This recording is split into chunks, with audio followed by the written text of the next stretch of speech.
පන්සලේ නාවුල ප්‍රදේශයේ ගම්මිරි සගා කරන ගොවි මහතෙකුගේ ඉඩමකට. මේ ගොවීන්ට තියෙන ලොකුම ප්‍රශ්නේ තමයි හොඳ සාර්ථක අස්වැන්නක් ලබා ගන්න බැරි එක. අද අපි කතා කරමු කොහොමද හොඳ ගම්මිරි අස්වැන්නක් ලබා ගන්නේ කොහොමද කියලා.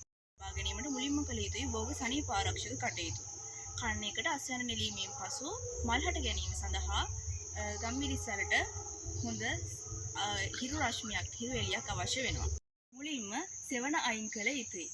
ඒ වගේම තමයි මෙන්න මෙවැනි පාර්ශවික වැල් ඉවත් කළ යුතුයි. ඒ වගේම තමයි පැලේ සිට අඩි 3ක පරතරයකින් අවට තියෙන වල් මර්දනය කළ යුතුයි. වර්ග 4ක් නිර්දේශ වෙලා තියෙනවා යූරියා, TSP, MOP සහ කීසරයිඩ්. මෙන්න මේ පොහොර වර්ග 4 4ට 5ට 3ට 1 අනුපාතයෙන්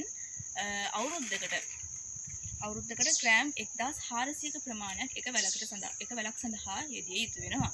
ඒ වගේම ගොවි මහතුන්ට පුළුවන් මේ පොහොර අවුරුද්දකට දෙසරයක් වෙන්න දෙපාරකට වෙන්න ගම්මිරිස් වගාව සඳහා යොමු කරන්න.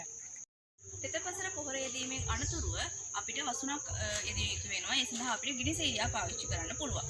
ඒ වගේම තමයි ඉදිරියේදී පෑවිලි කාලයක් එනවා නම් ඉදිරියේදී පෑවිල්ල සහිත කාලගුණයක් එනවා නම් අපිට පුළුවන් ඒ සඳහා ජල සම්පාදනය සුදුසු ජල සම්පාදන ක්‍රමයක් ඒ සඳහා භාවිතා කරන්න.